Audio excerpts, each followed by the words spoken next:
Hola a todos, ¿qué tal estáis? Vamos a continuar con nuestras clases del tema de la reproducción, el tema 5, y vamos a empezar por las preguntas que me habéis hecho, que algunas, bueno, voy a poder responderlas, otras responderé al final y otras, bueno, ahora os cuento. Una persona me pregunta que por qué se altera el ciclo menstrual. Y bueno, pues al final de la clase de hoy voy a hablar largo y tendido sobre el ciclo menstrual, sobre el dolor menstrual y algunas cosillas que pueden ser interesantes, sobre todo para las chicas, evidentemente, para los chicos también, pero las chicas, porque lo padecéis, puede ser muy interesante. Otra persona me dice que porque no hablo un poco más sobre el ADN. No me puedo extender mucho aquí a hablar sobre el ADN porque es algo, bueno, muy largo de explicar y, bueno, es un tema que el año que viene, si Dios quiere, lo podemos tratar con calma. Pero el ADN, en pocas palabras, es la molécula que se encarga de transmitir la herencia genética. Está en el núcleo de la célula, como ya vimos en el tema de la célula, y además de transmitir la herencia genética es donde se encuentra toda la información relativa a cómo va a ser esa célula. Toda la información también de cómo va a funcionar esa célula. Por tanto, podemos decir que en el ADN de nuestras células está en cómo somos físicamente, sobre todo, cómo son nuestras proteínas. Así que cuando hablamos del ADN, es esa molécula que es la que transmite toda la información genética, la información hereditaria, y donde se encuentra la información para fabricar todas las proteínas de nuestro cuerpo. Pero ya digo, esto hay que explicarlo más tranquilito, no así en dos palabras. Otra persona me pregunta si se gastan los óvulos de la mujer. Pues sí, esto es algo que a lo mejor mucha gente no sabe, porque las mujeres y los hombres somos diferentes. Mientras que los hombres podemos generar espermatozoides toda la vida, las mujeres nacéis con un número limitado de folículos. El folículo es donde se encuentra el óvulo. De hecho, aquí esta imagen que tengo aquí en la pantalla muestra esto. Luego lo veremos en los ciclos de la mujer, pero los folículos es donde se encuentra, dentro del folículo se encuentra el óvulo inmaduro. Entonces, la reserva de los ovarios se va perdiendo gradualmente entre la pubertad y el climaterio. El climaterio también se llama la menopausia, que es cuando la mujer ya deja de tener menstruación y deja de ser fértil. Entonces, lo que ocurre es que los óvulos maduros y fecundables, los que se pueden fecundar, se liberan periódicamente durante la fase de reproducción de la mujer. Y otros muchos, pues simplemente se van degradando, se van atrofiando dentro del ovario. ¿Veis? Aquí en esta imagen hay como 4 folículos, pero luego solo uno es el que madura para que el óvulo que está dentro salga. Más o menos podemos decir que una mujer, desde que comienza a menstruar en torno a los 13 años más o menos, hasta que termina la menopausia en torno a los 50 años aproximadamente, pues a lo mejor ovula unos 500 óvulos en toda su vida, más o menos, ¿eh? ¿Y qué pasa con los óvulos que no se ovulan? Pues eso, lo que ocurre es que cada ciclo menstrual el cuerpo de la mujer va seleccionando varios folículos para que comiencen a desarrollarse. Entonces estos folículos comienzan a crecer, pero el cuerpo de la mujer lo que hace es elegir un folículo en concreto y va a ser el que se desarrolla hasta que se convierta en un óvulo maduro, y el resto posiblemente se degradan. Por eso, durante la etapa fértil de la mujer, el cuerpo selecciona los mejores folículos. Y cuando ya se alcanzan los 35 años, pues los folículos que quedan son los de peor calidad. Por eso, cuando una mujer ya de una edad avanzada quiere quedarse embarazada, a veces le cuesta trabajo porque ya los óvulos que quedan son de un poquito menos calidad que los que tenía al principio. ¿De acuerdo? Otra pregunta que me hacéis es si la vulva se hace mayor cuando una mujer se excita. No exactamente, lo que se hace un poquito más grande es el clítoris, no la vulva al completo, ¿de acuerdo? Y la última pregunta, me decíais que si los espermatozoides tienen fructosa, ¿por qué se dice que no poseen sustancias nutritivas? Yo creo que aquí la persona que ha hecho esta pregunta se ha liado un poco, porque el espermatozoide no posee fructosa. Lo que posee fructosa es el semen. Y el semen es nutritivo para el espermatozoide, evidentemente, porque esa fructosa va a ser la que utilice para poder moverse. Eso es lo que hablamos de nutrición en el caso del semen. Nutrición para el espermatozoide. Bueno, pues dicho todo esto, vamos a comenzar la clase de hoy que va a tratar sobre los ciclos de la mujer. Y digo los ciclos porque la mujer no solo tiene un ciclo, el ciclo menstrual, también hay otro ciclo que ocurre en el ovario. Son dos ciclos los que tiene la mujer y dos ciclos que están íntimamente relacionados y están muy coordinados entre sí. Tienen que estar coordinados y controlados por hormonas. Bueno, entonces es importante que sepáis que hay dos ciclos que son o que están relacionados, pero que son distintos. Tanto un ciclo como otro, tanto el ciclo ovárico, que es el que tiene lugar en el ovario, que es el que os tengo aquí en principio dibujado, como el ciclo menstrual, que luego hablaremos de él, los dos tienen una duración media de 28 días. Y ahora luego hablaremos de por qué a veces duran más o a veces duran menos. Y los dos ciclos, repito, están relacionados y se ponen de manifiesto, o digamos que vamos a contar el día 1 de ambos ciclos, de los dos, aunque son ciclos diferentes, el día 1 de los dos ciclos va a ser el primer día que la mujer comienza a manchar. Es decir, sabéis que estos ciclos se ponen de manifiesto por unas pequeñas hemorragias que constituyen la menstruación que tiene la mujer a través de la vagina. Bueno, pues es primer día que aparecen estas hemorragias, se considera el primer día de ambos ciclos, de los dos. Y son ciclos porque se repiten cíclicamente en el tiempo.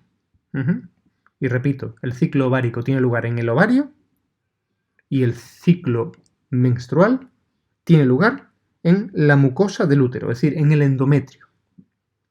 Pues vamos entonces con el ciclo ovárico que tenemos aquí dibujado. La fase 1 del ciclo tiene lugar del día 1 hasta el día 14 aproximadamente. Y lo que ocurre es que se comienzan a crecer o que comienzan a crecer los folículos, comienzan a madurar los folículos. Esto está provocado o digamos señalizado por una hormona que es la FSH, que ya la estudiamos en el tema de las hormonas, la hormona folículo estimulante, que se produce, como bien sabéis vosotros, en la hipófisis. Bueno, pues la hormona folículo estimulante estimula en el ovario la maduración de algunos folículos. Y también durante esta fase se comienzan a producir estrógenos, que es otra hormona. Los estrógenos se producen en el mismo ovario.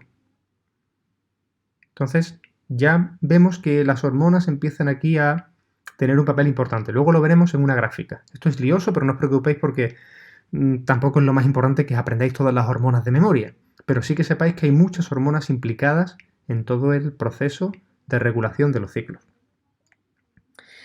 Una vez que pasa esta fase de maduración del folículo, que llegaríamos hasta aquí, el día 14, más o menos, tiene lugar la ovulación.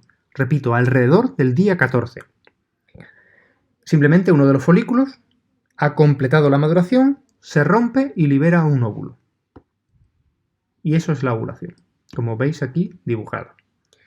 Este proceso está regulado porque aumentan los niveles de las hormonas FSH, la hormona folículo estimulante, y la LH, también llamada hormona luteinizante. Luego lo veremos también, repito, en las gráficas. Hormonas FSH y hormona LH. FSH son las siglas de hormona folículo estimulante y LH hormona luteinizante.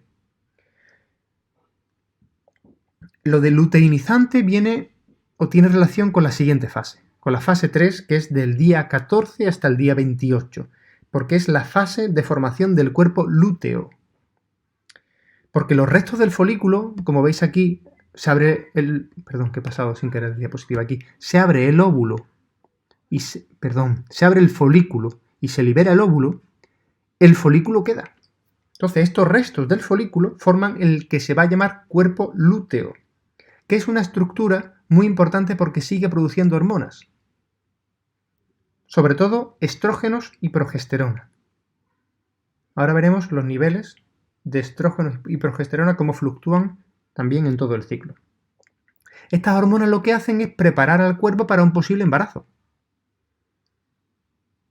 Porque cuando se libera un óvulo, el cuerpo espera que ese óvulo se fecunde y la mujer se quede embarazada.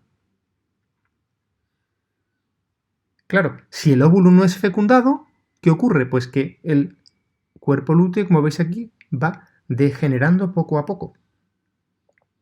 Porque disminuye los niveles de hormonas, entonces se reinicia otra vez el ciclo.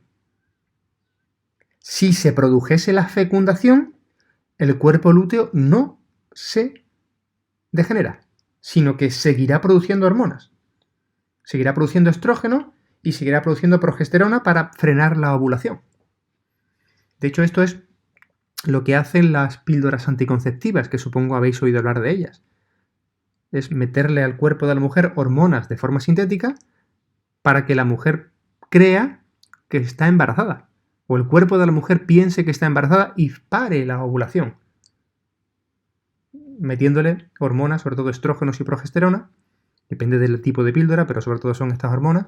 De esta forma la mujer, el cuerpo de la mujer piensa, cree que está embarazada y frena la ovulación, como haría el cuerpo lúteo de forma fisiológica si hubiera un embarazo real. Muy bien, hasta aquí sería el ciclo ovárico. Vamos a ver ahora el ciclo menstrual. Y el ciclo menstrual es lo que ocurre en el endometrio. Entonces yo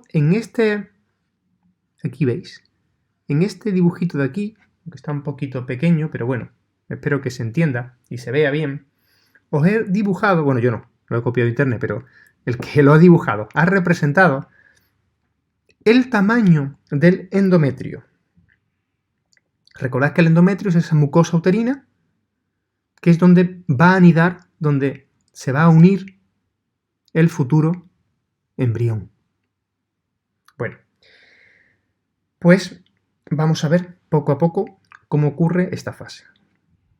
Primera fase, o primera parte. Día 1, ¿recordás? Cuando empieza la menstruación, pues día 1, lo que ocurre es que el endometrio, sobre todo la parte superficial, que como veis está muy gruesa, es un endometrio gordo, que además está vascularizada porque tiene un montón de vasos sanguíneos, pues se destruye y se expulsa.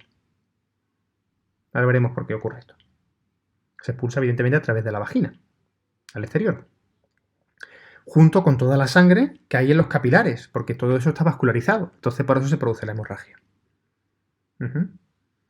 Todo esto está muy relacionado con lo que hemos explicado antes de la degeneración del cuerpo lúteo y la disminución de los niveles de hormonas, que ahora veremos en estas gráficas, os lo explicaré de nuevo para que lo entendáis un poquito mejor.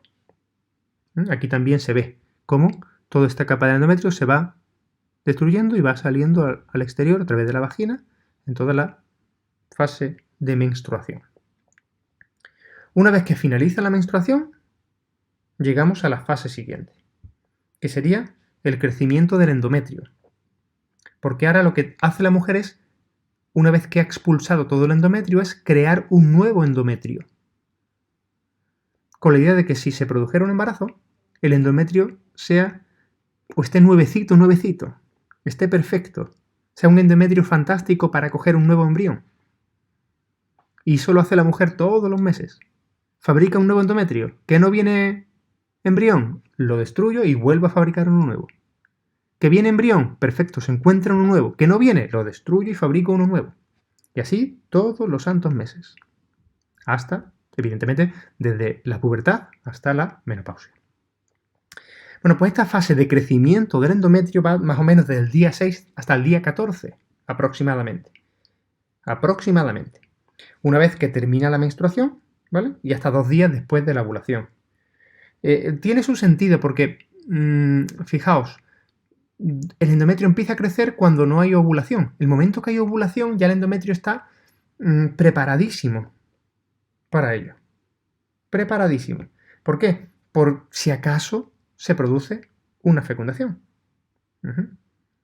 Por eso el endometrio se prepara. Una vez que eso no ocurre, pues o si ocurre, depende, ¿no? Puede ocurrir, no puede ocurrir, pero vamos a poner que no ocurre. Pues vamos a la fase siguiente, que es que el cuerpo lúteo de los ovarios mantiene la pared del útero para que pueda producirse ese desarrollo del embrión. Si no se produce la fecundación, el cuerpo lúteo degeneraba, lo tenemos aquí también representado, ¿veis? El cuerpo lúteo degenera, disminuye los niveles de hormonas y comienza un nuevo ciclo. Vamos a verlo todo de nuevo con estas grafiquitas que son muy interesantes. Primero, fijaos aquí, una cosa también curiosa, la temperatura basal del cuerpo de la mujer, que sería más o menos esta línea discontinua, pues cuando la mujer ovula, veis que la temperatura sube como medio gradito. Esto es curioso.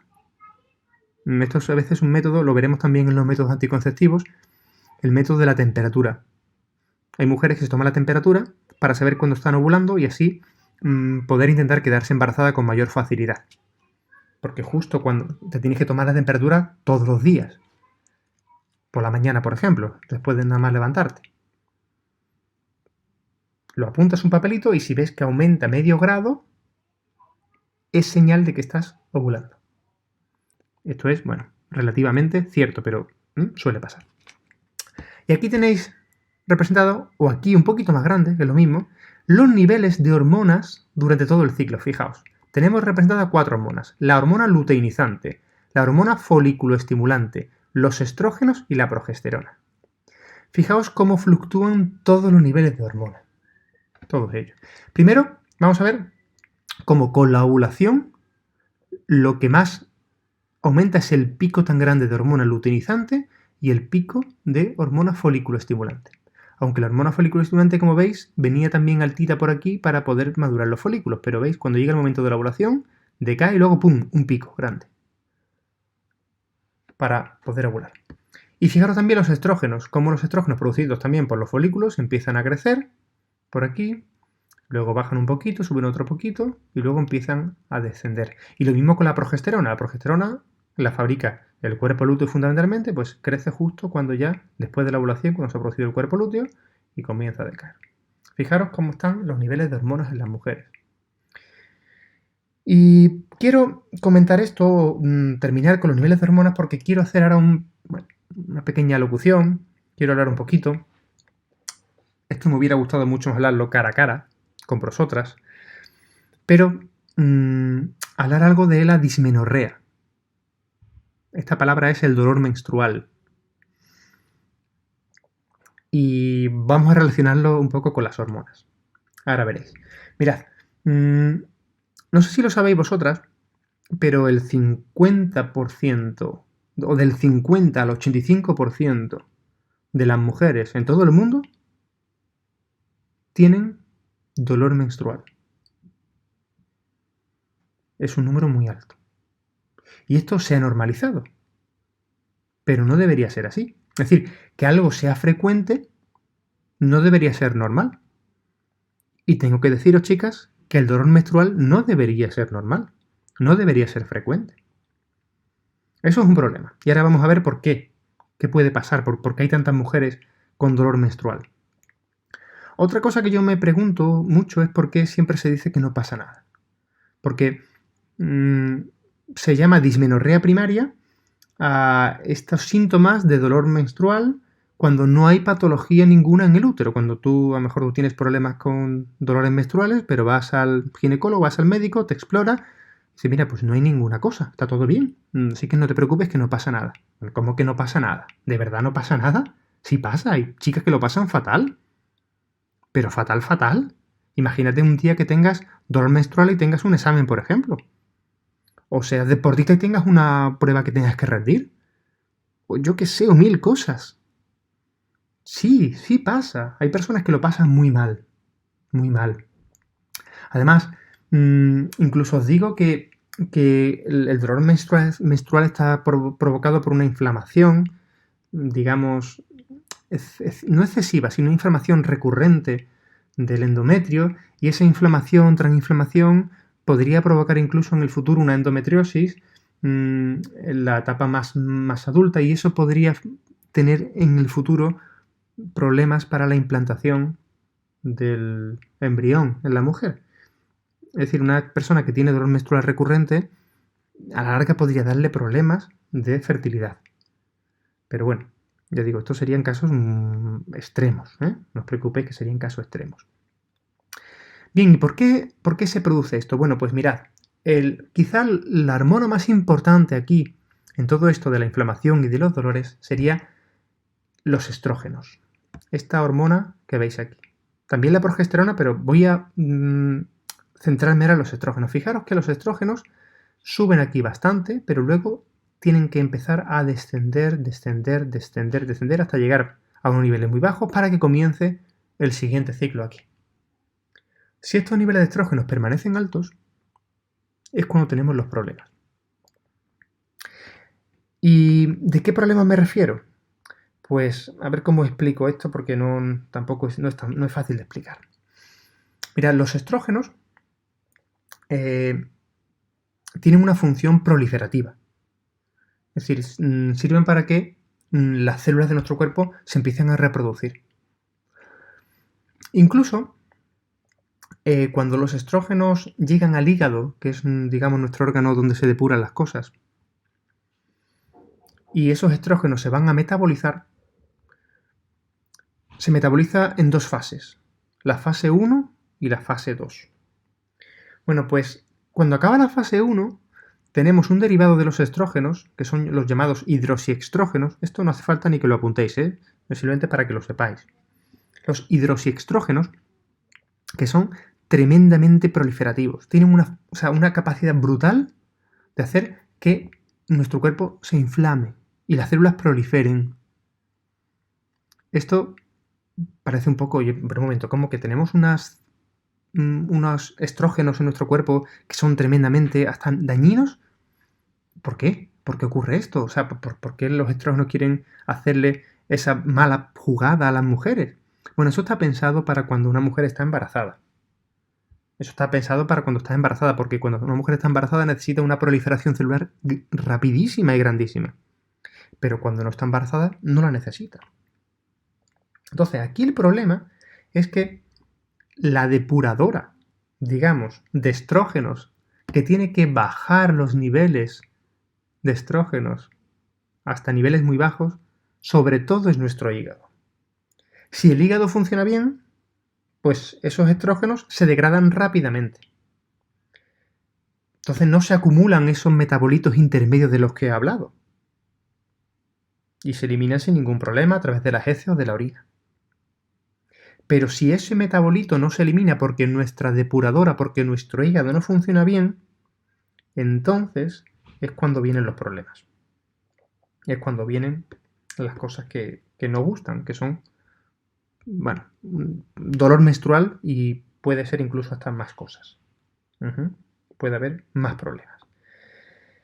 No me enrollo más con esto porque me gustaría explicarlo más presencialmente, pero simplemente deciros qué puedo hacer. ¿Qué puedo hacer para que mi depuradora, para que mi hígado funcione bien? Pues lo primero, para que nuestro hígado funcione bien es alimentación saludable. Sé que soy muy pesado con esto, pero es lo más importante. Alimentación saludable. No, que no sea rica en alimentos procesados, que no sea rica en productos industriales. Eso es lo primero. Lo segundo es intentar no consumir excesivos fármacos, porque los fármacos sobrecargan mucho el hígado. Y por supuesto eliminar de nuestra vida tóxicos como son el alcohol, como son el tabaco, como son la exposición a los contaminantes, a la polución. Todo esto es muy muy importante que lo tengáis en cuenta en las mujeres, sobre todo aquellas que tenéis problemas menstruales. Chicas, ¿vale? Cuidaos, haced deporte, vida sana, vida saludable, comida saludable, fuera procesados, fuera productos industriales. Vamos a intentar evitar cereales refinados, vamos a intentar evitar azúcares, grasas trans, todo eso vamos a intentar evitarlo. Y seguro que mejora vuestra salud menstrual. De hecho, yo os digo que el 80% de las mujeres que tienen problemas menstruales, cuando empiezan a cuidar su alimentación, esos problemas desaparecen completamente. Hay otro 20% de mujeres que no, que aunque se cuiden, tienen porque hay otros problemas asociados, ¿vale? Pero chicas que tienen dolores menstruales, el 80% desaparece. Cuando se alimentan bien. Y con eso termino, porque la pregunta que me quedaba por responder, que es ¿por qué se altera el ciclo menstrual, esto de los 28 días, que a veces sí, a veces no? Pues la respuesta es parecida a esto. Es decir, cuando las hormonas no están bien reguladas, pues los ciclos no se regulan. Para que comience el siguiente ciclo tiene que bajar mucho la progesterona, tiene que bajar mucho los estrógenos.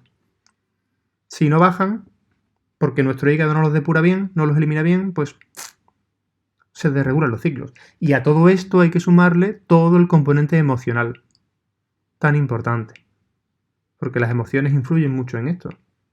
De entrada, recordad que la LH y la FSH están producidas por la hipófisis, que está en nuestro encéfalo. Las emociones tienen un papel crucial también en cómo me siento, en cómo funciona mi organismo.